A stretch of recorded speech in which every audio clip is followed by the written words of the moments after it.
बिस्मिल्लाहिर्रहमानिर्रहीम।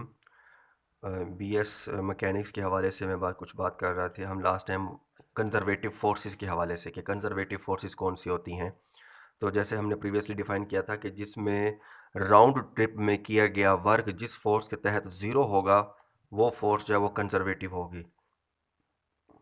और पिछले लेक्चर में हमने स्प्रिंग जो फोर्स है उसको हमने चेक किया था कि क्या वो कंजर्वेटिव है या नहीं है। तो उसमें भी यही आया था कि उसमें राउंड ट्रिप में टोटल जो आंसर है वो ज़ीरो आया था वर्क डन का।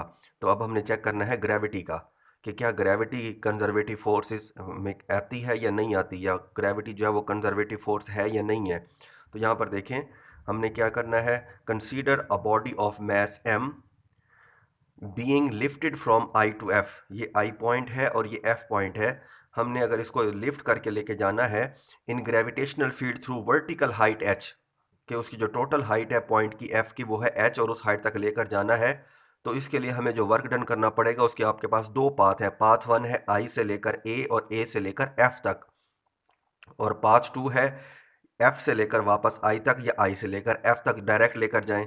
तो ये दो पाथ हैं हमारे पास। तो अगर राउंड ट्रिप करना है तो आई से लेकर ए से लेकर एफ और एफ से लेकर वापस आई, जो कि हमारी बेसिक कंडीशन है कंजर्वेटिव फोर्स को चेक करने की, work done in a round trip. तो अब देखना है कि क्या इस कैटेगरी में इसमें राउंड ट्रिप में वर्क डन ज़ीरो आता है या नहीं आता। तो सबसे पहले तो देखें कि इसमें ग्रेविटेशनल फोर्स, जी क्योंकि फोर्स ऑफ ग्रेविटी है, ग्रेविटेशनल फोर्स किसी भी ऑब्जेक्ट के ऊपर बेटा क्या होती है उसके वेट के बराबर, W is equal to M G, जो कि यहाँ पर भी वर्टिकली डाउनवर्ड, इस स्टेप में भी वर्टिकली डाउनवर्ड और इस स्टेप में भी वर्टिकली डाउनवर्ड ही एक्ट करेगी। क्योंकि ग्रेविटी जो है वो अपने डायरेक्शन थोड़ी चेंज करती है, वो तो हमेशा सेंटर ऑफ अर्थ की तरफ रहती है। हमारी जो मोशन है वो पहले स्टेप में जो डिस्प्लेसमेंट है वो इसके 90 के एंगल पर अमल कर रहा है। दूसरे स्टेप में वो हमारा जो डिस्प्लेसमेंट है वो ऊपर की तरफ है, यानी कि यहाँ से लेकर यहाँ तक का जो एंगल है वो 180 डिग्री बन रहा है। और तीसरे स्टेप में जो एंगल है वो है कोई भी एंगल फाई, हम लेट कर लेते हैं कि कोई भी एंगल है थर्ड स्टेप में। तो यहाँ पर देखें कि मैंने पहले वर्क डन निकाला है आई से ए और ए से एफ तक का, दो हिस्सों में आएगा। First work done path one का, तो देखें कि जो वेट डब्ल्यू डॉट डी लिखा है मैंने, डी वन ये फर्स्ट डिस्प्लेसमेंट, फिर डब्ल्यू डॉट एच ये डब्ल्यू वेट है और एच जो हमने हाइट कवर की है। और वर्क डन की जो बेसिक डेफिनेशन है बेटा आप सब जानते हैं, कॉस थीटा आता है। और थीटा मैं पहले बता चुका हूँ। यहाँ पर ये देखें ये आपके पास 90 डिग्री का है, कॉस 90 आएगा। यहाँ पर 180 डिग्री है तो 180 आएगा, साथ वो distance M G D one cos 90, M G H cos 180। Cos 90 zero होता है लिहाजा ये पूरा प्रोडक्ट जीरो हो जाएगा। कॉस 180 माइनस वन होता है लिहाजा यहाँ ये दोनों मल्टीप्लाई होकर माइनस एम जी एच। तो ये फाइनल आपके पास पाथ वन का वर्क आ गया माइनस एम जी एच, ये इक्वेशन वन। अब आते हैं राउंड ट्रिप के लिए, एफ से लेकर आई तक वापस आने का वर्क डन फाइंड करना है हमें। तो वापस आने का वर्क डन फाइंड करने के लिए देखें डब्ल्यू पाथ टू जो है डब्ल्यू डॉट डी, यहाँ से नीचे जो लेके आ रहे हैं वेट के तहत ये डिस्प्लेसमेंट कवर करें। तो उसी तरीके से डॉट प्रोडक्ट है तो cos of angle between them आएगा।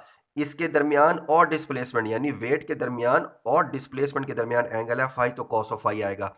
अब ये जो ट्राई एंगल बनी हुई है इसको जरा देखें तो कॉस फाई की वैल्यू, ये जो कॉस फाई है उसकी वैल्यू निकालनी है। कॉस फाई क्या है आप जानते हैं, कॉस कोई भी हो बेस ओवर हाइपोटेन्यूज कहलाता है। तो ये फाई है, ये उसका बेस और ये उसके ऊपर हाइपोटेन्यूज, तो H over D is equal to cos of phi आएगा, H over D cos phi के बराबर। और यहां से एच की वैल्यू देखें तो डी इधर आकर मल्टीप्लाई हो जाए तो D cos of phi is equal to H. यहां पर वही है D cos of phi, D cos of phi की जगह हमने क्या पुट करना है बेटा, एच आ गया है। और ये आपके पास प्लस का है सारा फार्मूला, तो ये आपके पास आएगा equation two plus M G H. तो ये आपके पास इक्वेशन वन और ये equation two. Complete round trip के लिए अगर आपको निकालना है तो इन दोनों पाथ के वर्क डन को जमा करना पड़ेगा। We have to add them up. तो यहां पर देखें हमें क्या करना है, टोटल वर्क निकालने के लिए इनको जमा करना है क्लोज पाथ के लिए या राउंड ट्रिप के लिए। Path one plus path two, एक है माइनस एम जी एच, एक है प्लस एम जी एच, और जब आप इन दोनों को ऐड करेंगे तो जीरो। वही रिजल्ट जो हमने लास्ट टाइम पढ़ा था कि जब टोटल वर्क डन किसी राउंड ट्रिप का जीरो आ जाए तो फिर वो फोर्स कौन सी होती है, कंजर्वेटिव फोर्स होती है। Hence gravitational force is a conservative force.